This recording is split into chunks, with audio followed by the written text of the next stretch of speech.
Bom dia, amados irmãos, que a graça e a paz do Senhor Jesus estejam com todos vocês.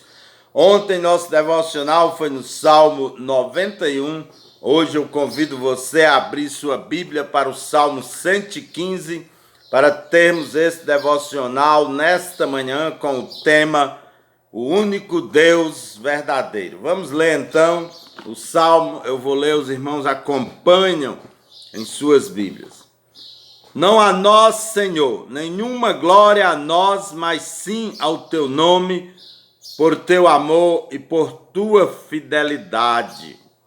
Porque questionam as nações, onde está o seu Deus? Nosso Deus está nos céus, tudo que deseja ele tem o poder de realizar. Os ídolos dele são prata e ouro, obras de mãos humanas, têm boca, mas não são capazes de falar, olhos, mas não podem ver, têm ouvidos, mas não conseguem ouvir, nariz, mas não possui olfato, suas mãos não apalpam, seus pés não caminham, som nenhum emite sua garganta.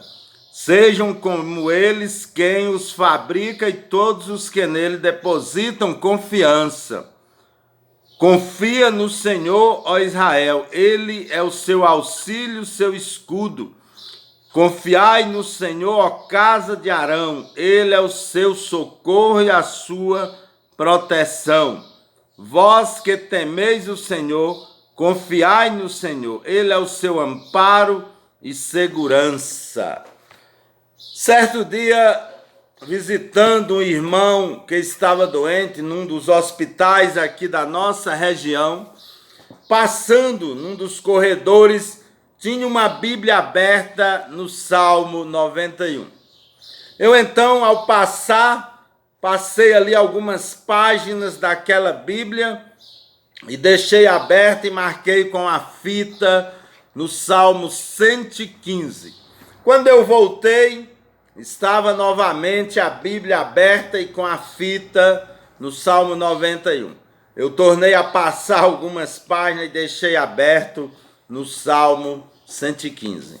Interessante e triste ao mesmo tempo é que acima daquela Bíblia havia um quadro enorme com uma imagem, com um ídolo. Não tenho nada contra o Salmo 91, acho maravilhoso, inclusive preguei nele. Mas este Salmo 91 não é para ser usado como amuleto. Não, de maneira nenhuma, porque nós encontramos algumas promessas de proteção no Salmo 91, mas ele não é um amuleto. Olhe o verso 3, porque ele te livrará do laço do passarinheiro e da peste perniciosa. Verso 4, ele te cobrirá com as suas penas e debaixo das suas asas te confortará. A sua verdade será o teu escudo e broquel. Verso 7, 1000 cairão ao teu lado, 10.000 à tua direita, mas o mal não chegará a ti. Ou seja, muitas pessoas, por causa dessas promessas do Salmo 91, usa ele em suas casas a Bíblia aberta assim no Salmo 91, como se ele fosse um amuleto de sorte ou de proteção, e não é. A palavra de Deus é para ser aplicada à nossa vida. Fui visitar certa vez também uma senhora que tinha perdido seu filho num acidente de moto, num pega, num racha, como eles chamam. E ela estava revoltada com Deus. Disse, olha, todos os dias eu lia o Salmo 91 e oferecia para meus filhos, a Deus por meus filhos. E eu, mesmo com aquela mãe que estava ali em luto, sofrendo, eu expliquei, mas não é um amuleto. Agora aqui no Salmo, por isso eu abri para o Salmo 115. Porque o Salmo 115 condena exatamente o que eles estavam fazendo, a idolatria. Acima da Bíblia ali havia um quadro com um grande ídolo. Este é um questionamento antigo que nós vimos aqui no Salmo. Qual o questionamento? O Deus dos cristãos não existe. É invisível. E quando acontece algo com um crente, vem sempre a pergunta que é feita neste salmo aqui: onde está o teu Deus? Não é isso que é perguntado neste salmo, no verso 2? Por que questionam as nações? Onde está o seu Deus?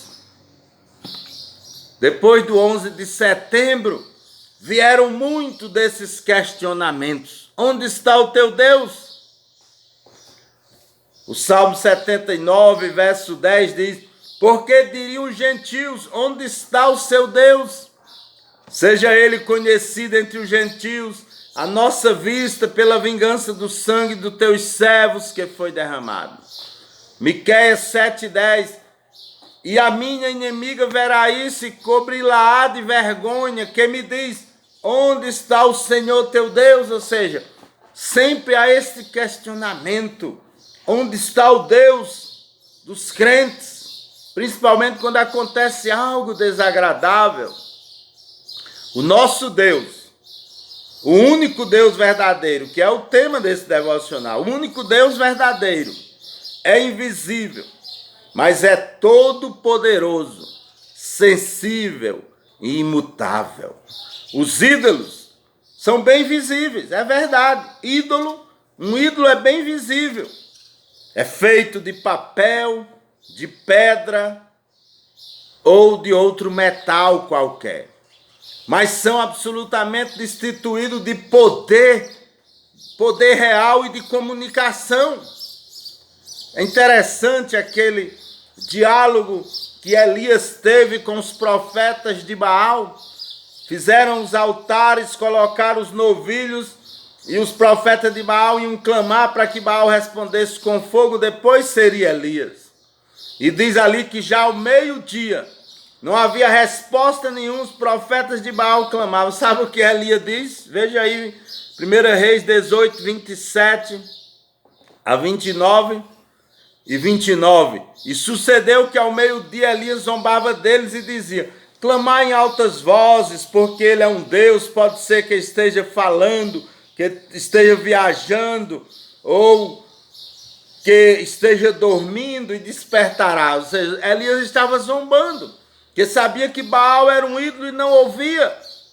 Verso 29. E sucedeu que, passando o meio-dia, profetizaram eles até a hora de se oferecer o sacrifício da tarde. Porém não houve voz, nem resposta, nem atenção alguma. Que era um ídolo. Não ouvia, não falava. E os que fazem os ídolos? Está aqui o que acontece com eles, verso 4. A partir do verso 4. São fúteis, vazios e iludidos todos que depositam a confiança em um ídolo. Verso 8. Sejam como eles, quem os fabrica, todos os que neles depositam a confiança. Ser como eles. Como? Sem entendimento.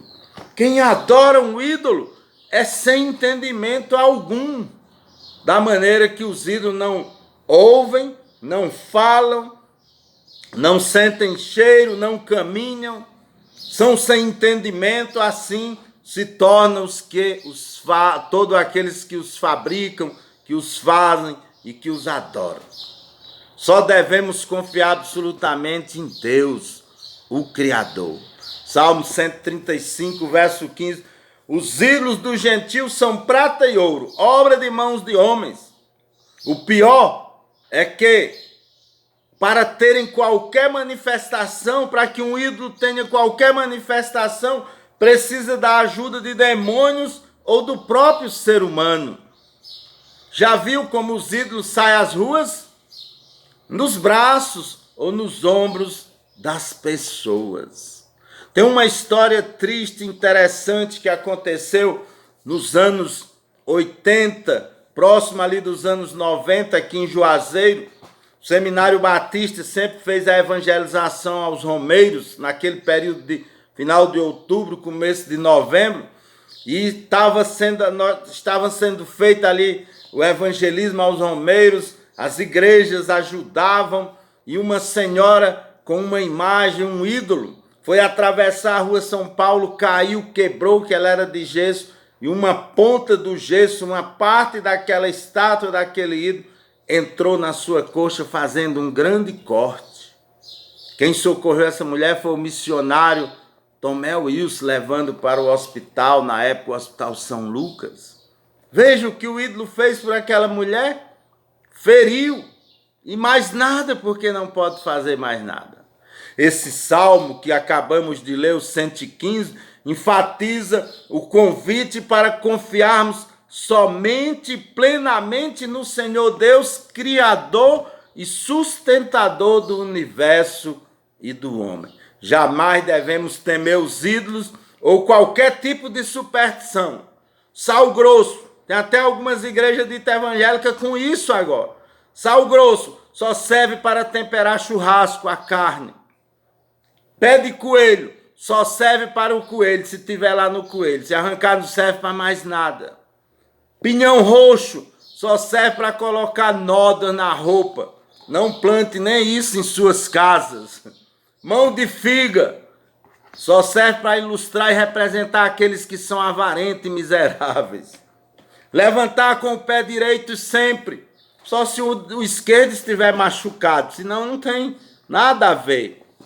Ídolos, nem o Cristo Redentor lá do Rio de Janeiro, nem aquele que dizem ser a figura do Cristo nos céus, nós não devemos ter. Por quê? Êxodo capítulo 20, verso 4 diz: não farás para ti imagem de escultura, nem alguma semelhança do que há em cima nos céus, embaixo na terra, nem nas águas debaixo da terra. Ou seja, nem do Cristo verdadeiro deve-se fazer uma imagem. E a bem da verdade, nós não sabemos como era a semelhança, o rosto de Cristo. Não é esse pintado nessas figuras que tem por aí. Aquilo é a imaginação do pintor, do artista europeu, um homem branco de olhos azuis e cabelo loiro na maioria das imagens. Não, jamais ídolo. Nós, servos do Senhor, devemos fazer o que diz o Salmo 115, verso 17 e 18. Os mortos não louvam ao Senhor, nem os que descem ao silêncio, mas nós bendiremos ao Senhor desde agora e para sempre. Louvai o nome do Senhor. Só o Senhor, Deus, Criador dos céus e da terra, Pai do nosso Senhor Jesus Cristo, deve ser adorado, louvado e exaltado.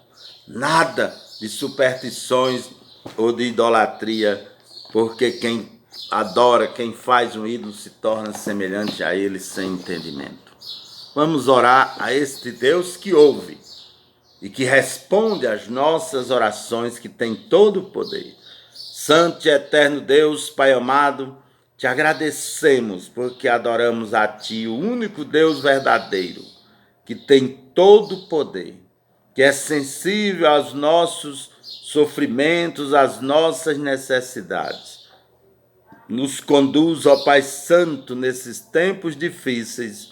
Ampara-nos, Senhor, e supre cada uma das nossas necessidades psicológicas, materiais e espirituais. Pois em nome do Teu Filho amado, nosso Senhor e Salvador Jesus Cristo, te oramos, te agradecemos, te pedimos. Amém.